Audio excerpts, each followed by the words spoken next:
The Prophet ﷺ went on to teach the subject even more. He said, if you meet a man coming to the market to sell his goods, and you buy his goods from him before he could enter into the market, a truckload of oranges, and they're sold by the basket, maybe wholesale price $10 a basket,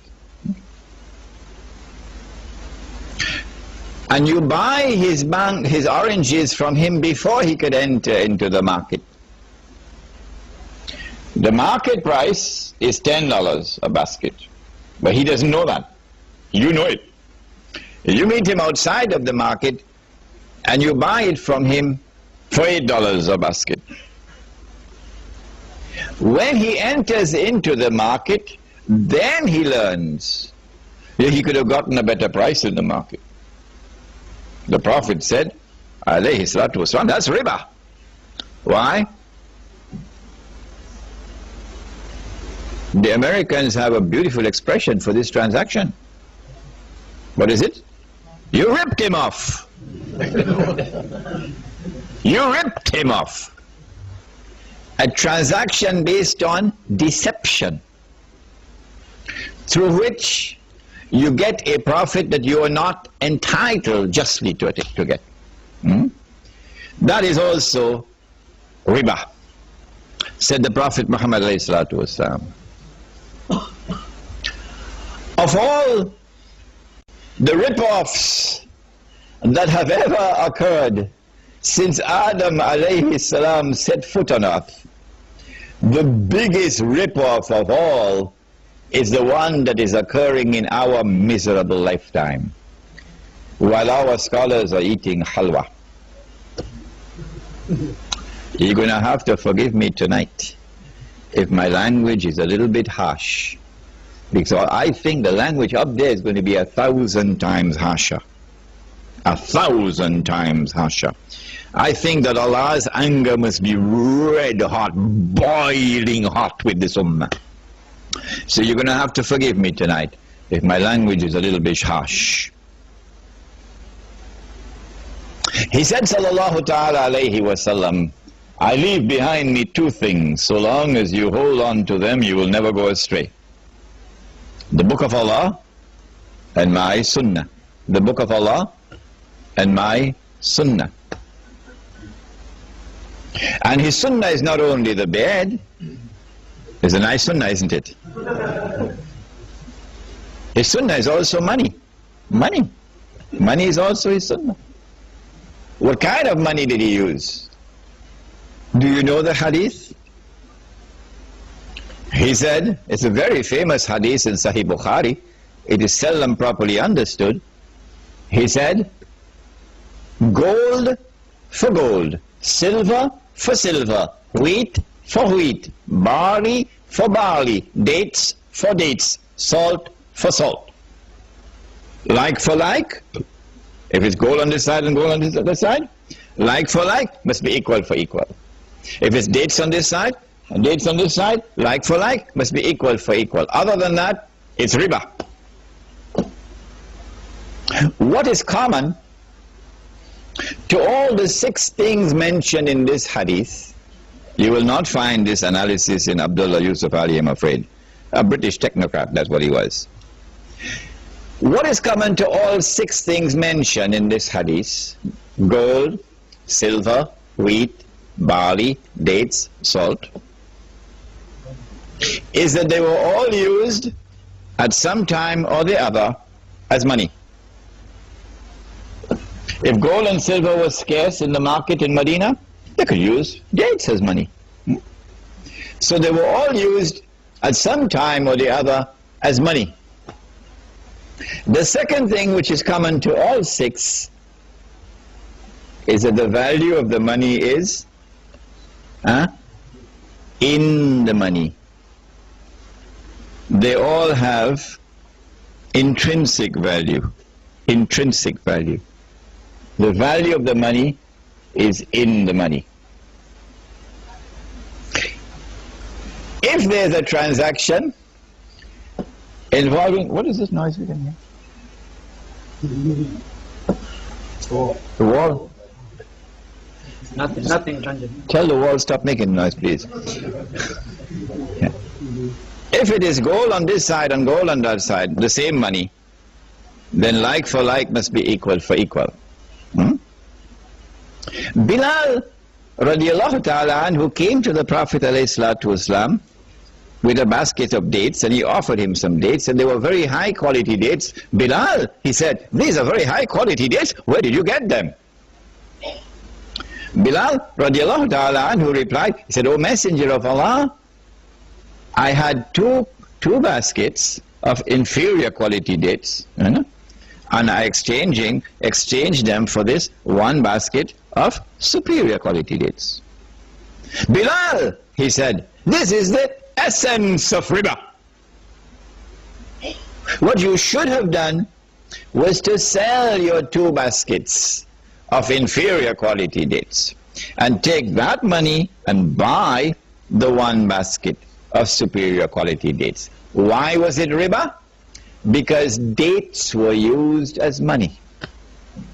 So if you have dates on this side and dates on that side, there must be an equal exchange. But Umar radiallahu ta'ala anhu, if you know the answer, put your hand up. Umar radiallahu ta'ala anhu, he exchanged one camel for 4 camels. Bilal exchanged one basket for 2 baskets. He exchanged one camel for 4 camels. And Ali radiallahu ta'ala anhu exchanged one camel for 20 camels. And it was not riba. Why not? It was not included in the 6 camels. Because camels or animals could never be used as money, correct? I work for the month and you give me my salary, a goat, taking the goat home. When I reach home, my wife asks, where's your salary? I said, it died on the road.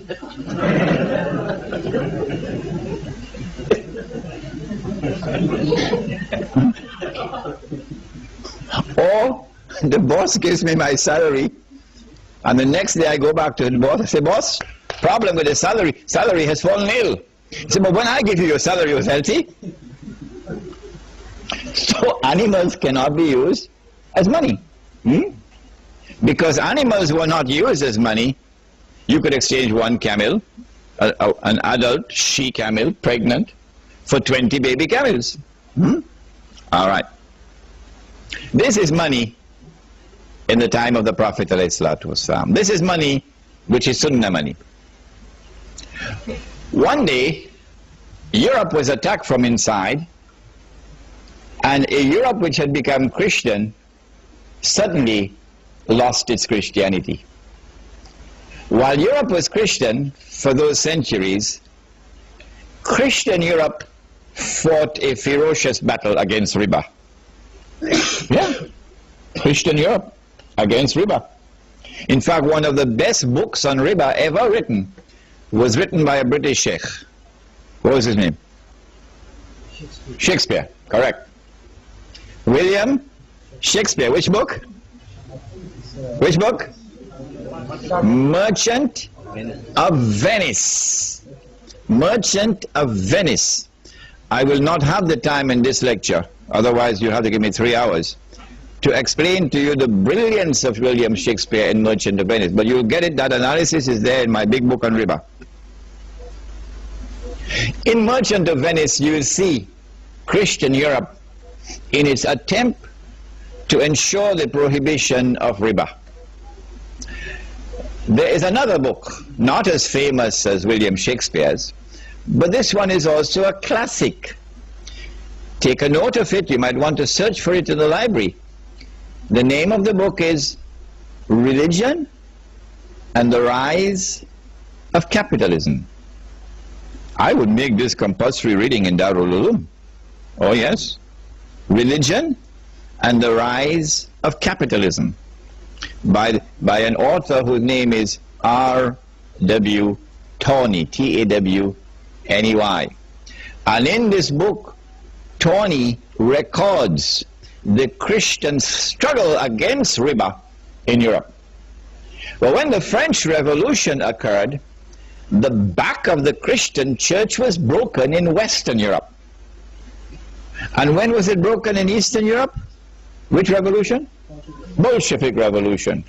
How come we're only getting the answers from this corner?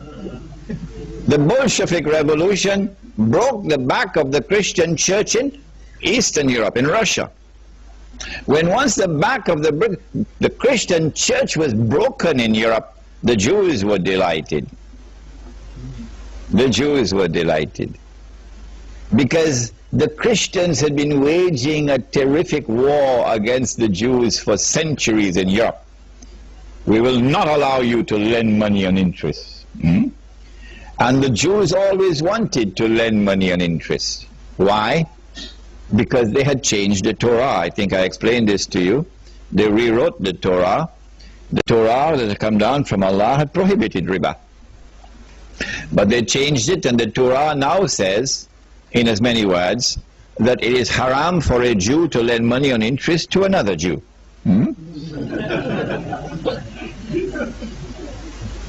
But it is halal, he can lend on interest to those who are not Jews. Go and check it out. Go and check it out in Deuteronomy, in Leviticus. Go and check it out. I have all of these quotations in my book for you. So they are the money lenders. They changed the word of Allah. Allah subhanahu wa ta'ala responded to this in the Quran and points out that they had in effect changed the Torah. Where did he do that? Suratun? Which surah? Suratun Nisa. The language, as I said, was very powerful language. فَبِظُلْمٍ مِّنَ الَّذِينَ هَادُوا حَرَّمْنَا عَلَيْهِمْ طَيِّبَاتٍ أُحِلَّتْ لَهُمْ. In that ayah, he says, وَأَخْذِهِمُ الرِّبَا وَقَدْ نُهُوا عَنْهُ. They were taking riba despite the fact that they had been prohibited from doing so. So this is how we know that they changed the Torah. Now, with the French Revolution, an economy based on riba emerges in Europe for the first time. And then with the Bolshevik Revolution in Eastern Europe, the possibility for Eastern Europe to be embraced by riba is also now open. But the banks in Europe, they don't just lend money on interest. The European economy not only produces this curious creature called a bank, the bank does something more than lending money on interest.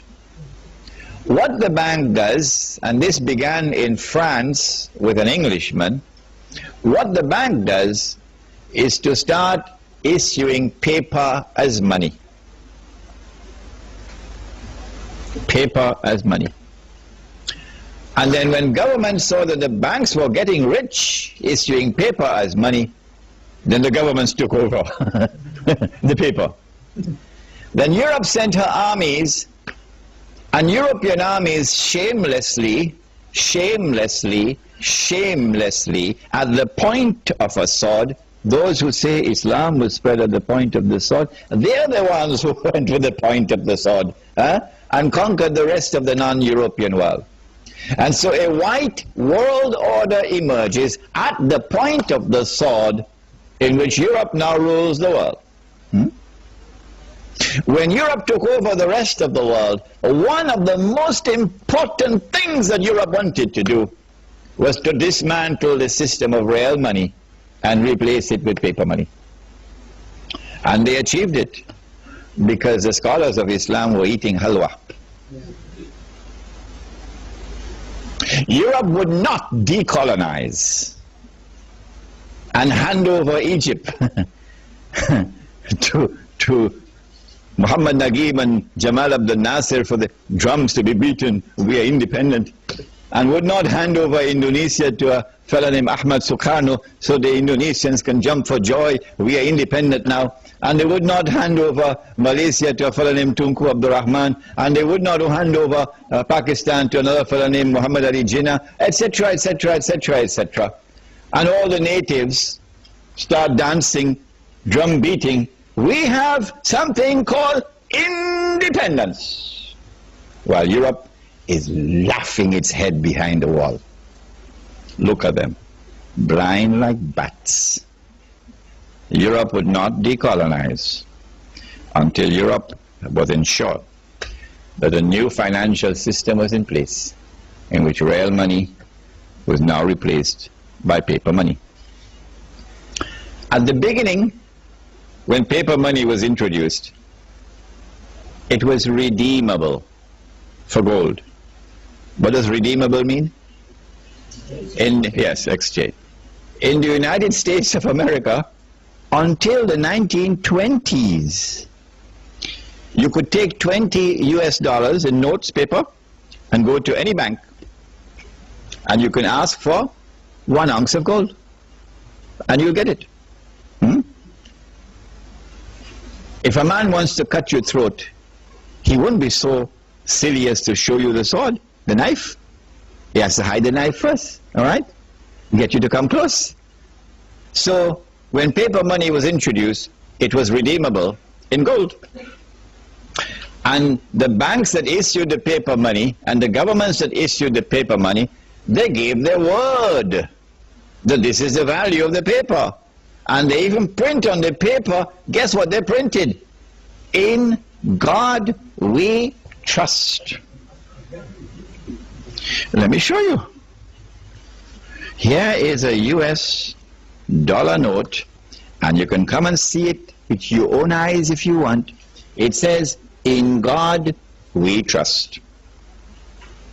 In other words, when we give our word to you that 20 American dollars is equivalent to 1 ounce of gold, our word is as good and as solid as the word of God himself.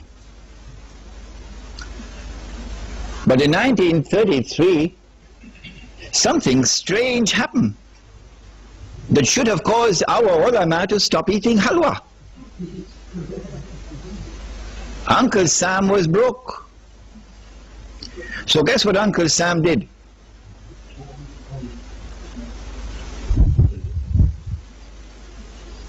Uncle Sam was broke. So guess what Uncle Sam did? In April 1933, Uncle Sam enacted legislation prohibiting all Americans from keeping gold. You have to return any gold that you have, not jewelry. Jewelry you can keep. Any gold that you have as coins or as bullion to Uncle Sam, and he will give you paper. And you have to trust in God that Uncle Sam's word is as good as the word of God. So all of America gave their gold to Uncle Sam, meaning the US government. If they caught you with gold after a certain date, then you could be fined $10,000 and spend 6 months as a guest of Uncle Sam in one of his prisons. So all of America went and gave their gold and took the paper. After Uncle Sam had collected all the gold, guess what he did? He gave his word, but he changed his word. This is called values. These are the people who today rule the world. They gave their word and they broke their word. Uncle Sam changed the price of gold from $20 an ounce of gold to $35 an ounce of gold. The American people woke up that morning and said, our own government ripped us off. Yes, it was your own government that ripped you off. And then Uncle Sam made it known, you better come back and buy your gold quick before I change the price again. So the American people had to go and buy back their gold from Uncle Sam at $35 an ounce. And in the process, Uncle Sam ripped off the American people of almost half of their wealth. The Prophet said, sallallahu ta'ala alayhi wasallam, this transaction is one based on deception, through which you get a profit to which you are not entitled. The Prophet alayhi salatu wasallam described this as riba. Why did this happen? Because the difference between real money and paper money, money which is sunnah and paper money, is that money which is sunnah is money in which the value of the money is in the money. Someone should teach that to the Saudis. Go teach it to the Saudis who want to teach Islam to all the rest of the world. Go teach it to the Saudis. The value of the money is in the money. The definition of the paper money is that the value of the money is no longer in the money, and so the value can be changed. Every time the value is changed, the value goes down. What happens when the value of money goes down? The first thing is that there is a massive transfer of wealth from the masses to that predatory elite, which in this case was the government, Uncle Sam. The masses lost half of their wealth, almost half. That's the first thing that happens when the value of the paper money goes down. What's the second thing that happens? The answer is this. I worked for the whole month. I got my salary in gold. Could buy a camel. Took it home. Put it underneath the pillow. Took it off after 5 years. You could still buy the camel. 10 years, you could still buy the camel. But when I get my salary in paper now,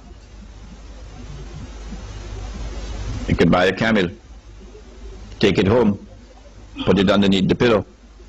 A few years later, when I take it out, can't buy a camel anymore. Could only buy a jackass now.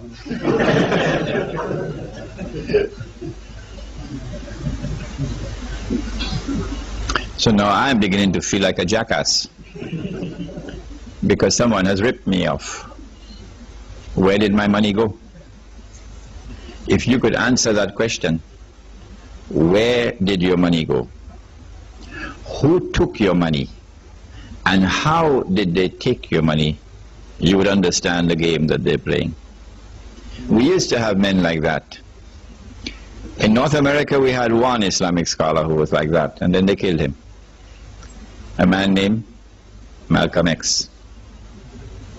He didn't have a PhD from Al-Azhar, but he could see better than any sheikh. Who took my money? And how did they take him? Did they take it? They had riba in their blood. They had riba in their blood. They used a blanket when my tongue was in their blood. All right, you come close by me here. MashaAllah, he's a brave boy, yeah? Sit down.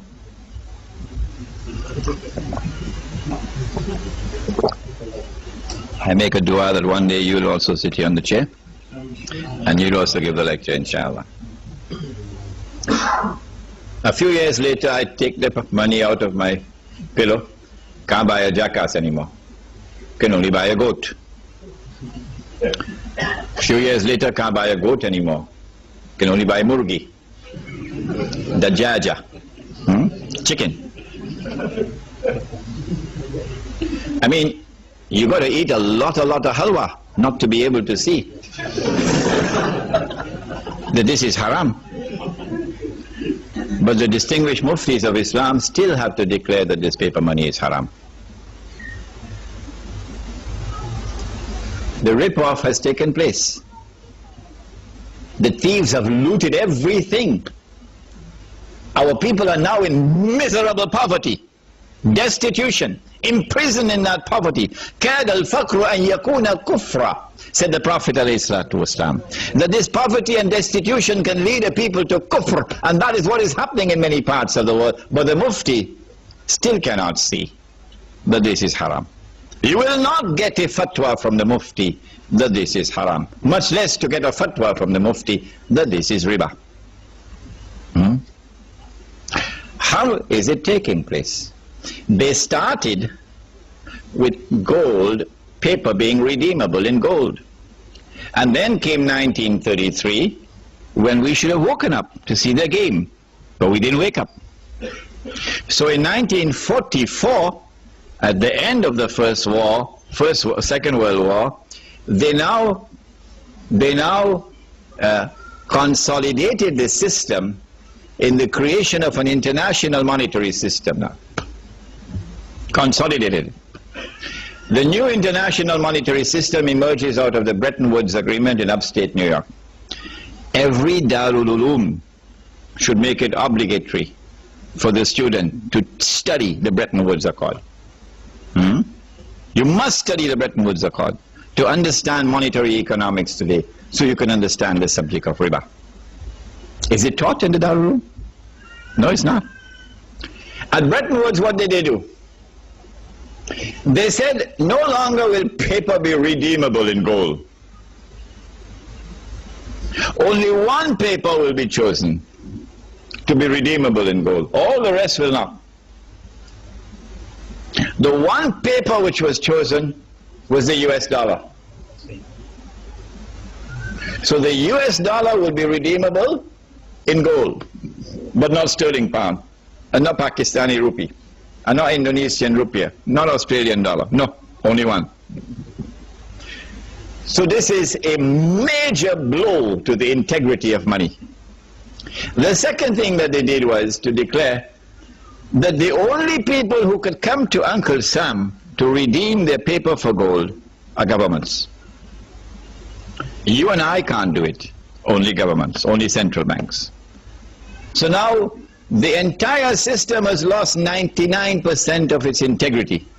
It has only 1% left of integrity, but those fellows are still eating halwa. 1% integrity left. That governments, central banks can go to Uncle Sam with their US dollars and demand the gold. Nobody did. From 1944 to 1971, nobody did. The Vietnam War took place in the late 60s, and Uncle Sam printed a lot of paper to finance the war. And Uncle Sam didn't have the gold to back that paper. At Bretton Woods, they had fixed the price of gold at $35 an ounce. Fixed. It is there in the Bretton Woods Accord. Uncle Sam didn't have the gold to back all that paper. So in September 1971, the British government came in one Friday evening, perhaps, with $3 billion and said, Uncle Sam, we want the gold. Uncle Sam knew that the game was up. The game was up. Because come Monday morning, guess who is going to be at the front of the line? Saudi Arabia. Or who behind Saudi Arabia? Kuwait. Huh? And a whole long line of people, of government, central banks, we want the gold. So Richard Nixon retired to Camp David, and then on Sunday he had addressed the American people, and he said, we gave our word, but we don't have to keep our word. We gave our word, but we don't have to keep our word. We will no longer honor our obligation under Bretton Woods to redeem paper for gold from central banks. And so since September 1971, this may be news for some of you who have been eating halwa. Since September 1971, there is no legal link between paper and gold. It's gone. Now all that they have to do, those who want to rule the world, all that they have to do is to take control of money. Anyone who takes control of money can rule the world. And you know that when the Messiah comes, the prophet Isaiah said that when the Messiah comes, he will rule the world. But they rejected the Messiah. Say, he's a bastard. And then they said, look, he died on the cross, so he couldn't be the Messiah. And then the prophet said that Allah will send into the world one who will impersonate the Messiah. Al-Masih al-Dajjal. In order for him to impersonate the Messiah, he will have to rule the world from Jerusalem. If you want to rule the world, you have to first rule the world of money. You cannot rule the world without taking control of money. In order to take control of money, the first thing that you do is to replace real money with paper money. The second thing that you do is you de-link paper from gold. And when paper no longer has any link with gold, you now start attacking the paper, so it goes down and down and down and down. When the paper money goes down and down, there's number one, a massive transfer of wealth from the masses to that blood-sucking predatory elite. The second thing that happens is that wages lose value because prices are going up. As wages lose value, people are now imprisoned in something called slave wages. Slave wages. Slave wages. And when a man is imprisoned in slave wages, you have in fact enslaved him. When you enslave a people, you can now control them. You can now rule them. I hope someone can teach this lesson to Yasser Arafat. Around the world today, because of this kind of riba, riba involving money which is not real money, it's paper money, around the world today, not only does wealth no longer circulate through the economy, it's worse than that. Not only are the rich now permanently rich, it's worse than that. Not only are the poor now permanently poor, it's worse than that. The rich have now grown filthy rich. And the poor have now been reduced to miserable destitution, groveling destitution, by people who go to church on Sunday morning and pretend that they're worshipping a white man who is a god of theirs. They're not even worshipping the white man who's a god. And then the others who say, no, he's not a white man, he's a black man. And then the others say, no, it's discriminating to say God is a man. God should be both a man and a woman. Yeah, that's the debate in the United States now. God is both a man and a woman. And probably tomorrow you're going to hear God is only a woman. Huh? Do you know what is the state of Indonesia today while we eating halwa? Do you know what happened 3 years ago in Indonesia to the Indonesian rupiah? The IMF had just issued a clean bill of health to Indonesia. An economy which is strong, healthy. Indonesia is a major oil producing country. Indonesia has land which is very fertile. Indonesia has a big population, energetic population. Indonesia has an abundance of mineral resources. There's no reason why Indonesia should be poor. And the IMF says that Indonesia has a very healthy economy. Suddenly, the Indonesian rupiah is attacked by the blood-sucking predatory elite in the banking centers around the world. And the Indonesian rupiah falls. It is trading at about 8,000, and within a period of 1 week, it becomes 20,000 rupiah to $1. In the process of bringing down the Indonesian money, they were able to rip off Indonesia of probably more than half of its wealth. Half of Indonesia is automatically, instantaneously reduced to below the poverty line. Half of Indonesia. And guess what is the poverty line? $29 a month. $29 a month. Because we accepted paper as money.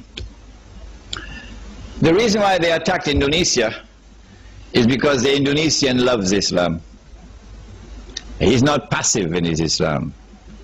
He has an activism inside of him. He's prepared to fight. He's prepared to die. That's the Indonesian. So you have to demonize them, use the media to demonize them, make them look bad, and then secondly, you've got to cut their throat from inside, reduce them to destitution and poverty, groveling poverty, and then you imprison them in slavery. The same thing is happening with Turkey. The same thing. Do you know what is the state of the Turkish money now? Thanks to a man named Mustafa Kemal, who declared that the Ottoman Islamic State was backward, and we must now become copycats of Europe. and establishes the modern Turkish state, which is a secular state. Okay, fine. Where has your Turkish secular state led you? What is the state of your economy? Come on, Mustafa Kamal, talk. Do you know what is the state of the Turkish lira now? Thanks to these who have betrayed Islam. Does anyone know the Turkish lira? What is the Turkish lira trading at? Anybody knows? 1.5. 1.5 million Turkish liras is equivalent to $1 US. And they're still eating halwa. They're still eating halwa. In other words, the masses in Turkey who are holding on to Islam, not those who are drinking the whiskey, because they're on the gravy train. Those who are holding on to Islam, those in the villages, the peasants, in the agricultural economy, these people are now reduced to the most groveling destitution and poverty, which is slavery. So they have no capacity to resist a Turkish military which now establishes a defense treaty with Israel. No, can't do it.